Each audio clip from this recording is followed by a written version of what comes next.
यानी लक्ष्मण का तात्पर्य ये है, कथन ये है कि वो धनुष जो है अभी तक आयुध की चल रही, तो बोले आयुध में प्रथम तात्पर्य आया, बोले भगवान ने फिर नाखून से मारा, फिर इसके बाद ये वृक्ष है और गिरी माने पर्वत है, राजकुमार हमारा तात्पर्य है, अभी तुम समझ नहीं पाए, जिससे प्रहार किया जाए,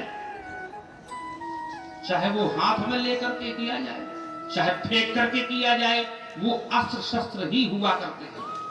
नाखून से किया गया तो क्या है, तो बिना नाखून के भगवान नरसिंह का जो वध किया वहां पर वो श्रापित है, उसने वरदान मांगा कि न मैं अस्त्र से मरूं न शस्त्र से मरूं, तो प्रयोग भगवान ने क्या किया, नाखून। अच्छा, बोले वृक्ष से किसी का प्रहार नहीं किया जाता है, कोई मारा नहीं जाता है, छोटा सा दर्शन जरा हट के दे रहे, ये महाराज नहीं कहा हमने, गलत कह रहे हो, ये हमने कहा कि वृक्ष से नहीं मारा जाता, हमने कहा ना कि वृक्ष कोई अस्त्र शस्त्र तो है नहीं, हमने ये कहा कि तुम्हारा तात्पर्य है कि इनसे ये सब नहीं किया जाता, ये अस्त्र शस्त्र नहीं है, राजकुमार ये है, जिस चीज से अगर किसी का वध किया जाए या किसी को मारा जाए वही अस्त्र और शस्त्र मिल जाए। तुम कहते हो कि अगर कोई दंड है छोटा सा लिए है, अगर उससे भी प्रहार कर दिया जाए तो वो भी शस्त्र होगा। जिस समय एक थोड़ा हट के दर्शन दे रहे हैं, लंका में जब प्रवेश हुआ, लंका में प्रवेश किसका हुआ, हनुमान जी का। और उस समय क्या किया, उन्होंने वृक्ष उठा करके मारा था असुरों को, लंका लिया। हाँ तो करना पड़ेगा भाई, तात्पर्य यह है कि तुम्हारे जैसे को बताने के लिए हर धनुष टूटने पर और लंका का प्रमाण देने लगे, तो उसका भी हनुमान को एक दर्शन दिया, फिर सुधार कर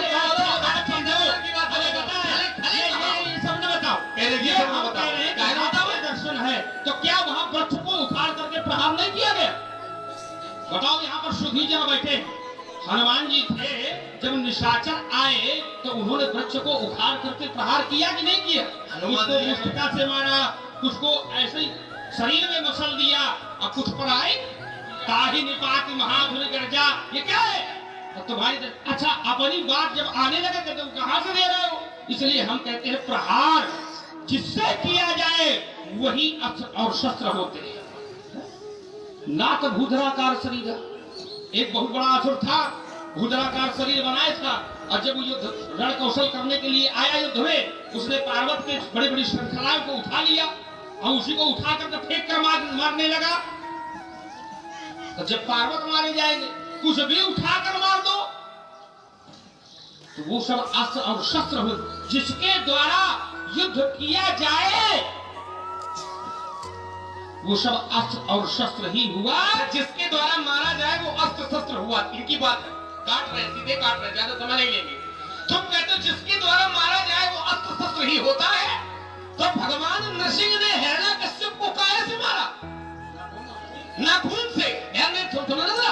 और तुम बता रहे हो कि जिससे मारा जाए वो अस्त्र शस्त्र ही होता है, तो नाखून यदि अस्त्र शस्त्र हो गए आपके कथन के अनुसार, यदि नाखून अस्त्र शस्त्र हो गए, या वो तो वरदान मांगे बैठा था कि ना अस्त्र से मरूंगा। जब वो वरदान मांगे हैं कि ना मैं अस्त्र से मरूं और ना शस्त्र से मरूं, तो फिर मानने वाला उल्टी सीधी बातें बंद करो, मंदिर में उल्टी सीधी बातें करके क्यों अपनी दुर्दशा कराओगे। अच्छा अंठोगे परशुराम तो आज धूल चाटते, मतलब जबरदस्ती बता रहे, हम तो 11 बजे तक सोचे थे, ये समय में बांधो ना बांधने का जो प्रयास करता है तो फिर मन खराब हो जाता है। आनंद ले केवल, चाहे आनंद 8 बजे मिल जाए, चाहे 7 बजे मिल जाए, चाहे 11 बजे मिले, ये ना बताओ 9 बजे तक महाराज कर दो या 8 बजे ले कर दो। देखिए आनंद केवल मेरी आप सुनिए, कहीं कहीं समय की बाध्यता हम लोगों के पास भी होती है। मैं श्री प्रधान जी के विशेष प्रेम से मैं आया हूँ, आज मेरे घर में अतिथि पधार रहे, घर में कोई नहीं है, इसलिए मैं यहाँ से 9:30 बजे बुलाया। आप चिंता न करो, यदि ऐसी बात स्पष्ट किया जाएगा, है ना। है हमारे आदरणीय श्री दया राम जी साहू आपकी ओर से 20 मुद्राएं युगल चरण कमलों में, भाई हमारे श्री कैलाश भैया जी पटेल जी आप भी हरियापुर निवासी हैं, आपकी ओर से श्री परशुराम।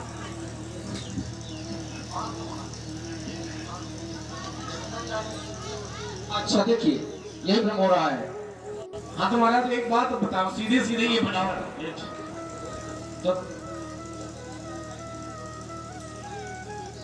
अगर वो हिरण्यकश्यप ने वरदान मांगा था कि मैं अस्त्र और शस्त्र से न मरूं, तो भगवान ने ऐसे करके मारा उसको नाखून से, नाखून का प्रयोग किया। तो लक्ष्मण कुमार के कथनानुसार वो शस्त्र और अस्त्र नहीं है। हम कहते हैं अगर किसी का वध किया गया है तो बिना अस्त्र शस्त्र के आज तक भी कभी वध किया गया हो, एको प्रमाण दे दो, एको प्रमाण दे दो बिना अस्त्र शस्त्र के वध किया गया।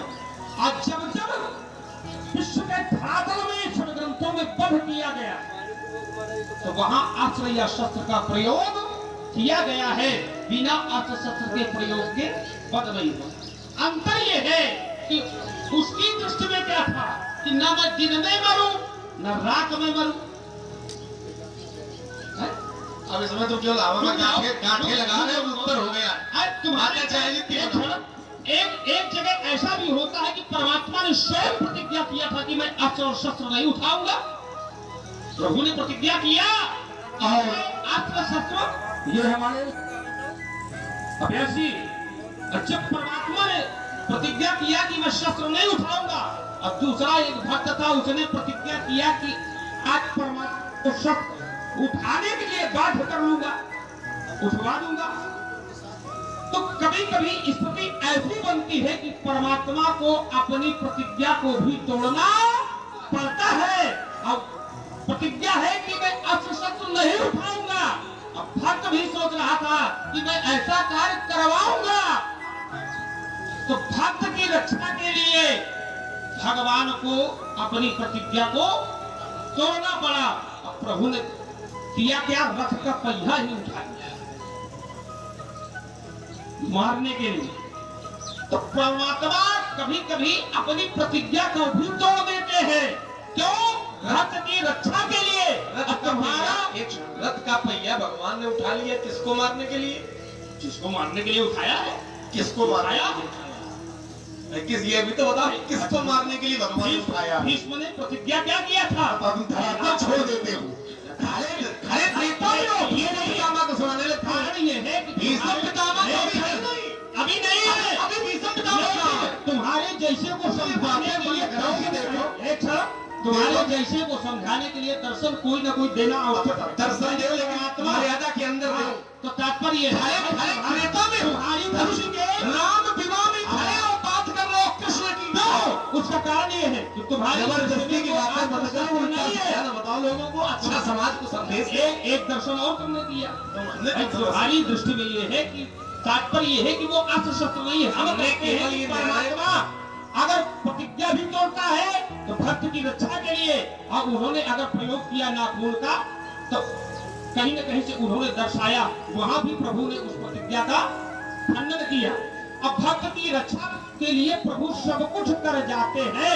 करऊ सदा तिनके रखवारी, अजीब बालक राखो राखो महातारी। हमारी सुन ले, हमारी सुन ले। एक और ले लो। तुमने कहा जैसे कि धनुष बालक, हमने कहा था धनुष बालक तो है नहीं, ये धनुष भगवान शंकर का आयुध है। तो तुम्हारी दृष्टि में ये है कि अगर वो बालक नहीं है तो उनके संरक्षण में है। तो हमने कहा था संरक्षण में तो गणपति में थे, उनका सर का धड़ से क्यों अलग किया गया? तो बोले भगवान शंकर ने कर दिया। अच्छा ये बताओ, भगवान शंकर ने गणपति का कब धड़ से अलग किया है? तो क्या संरक्षण में थे गणेश जी, शंकर जी को? भाई उनके पुत्र है, पुत्र सदैव माता और पिता के संरक्षण में होता है। फिर गलती कर रहे हो, क्या गलती कर रहे हो। क्या जिस समय शंकर जी ने गणेश का मस्तक काटा है, पहली बात तो भगवान शंकर के द्वारा गणपति का मस्तक काटा ही नहीं गया, इसमें सुधार किया जाए। प्रमाण हम देंगे, प्रमाण तुम जहां से दोगे हमें पता है। हमें तो ये भी पता है कि तुम केवल इतना कह सकते हो कि सुन लो, केवल ऐसा नहीं। अब सुनिए, एक लोग बोले एक लोग सुने। अब सुनो, तुम केवल इतना कह सकते हो कि शंकर जी ने मस्तक नहीं काटा है, बल्कि वो शनिश्चर की दृष्टि से कट गया है। नहीं बताओ, इसके अलावा कुछ दूसरा कहना चाहो तो बताओ। इसमें तात्पर्य यह है कि श्राप किसका है?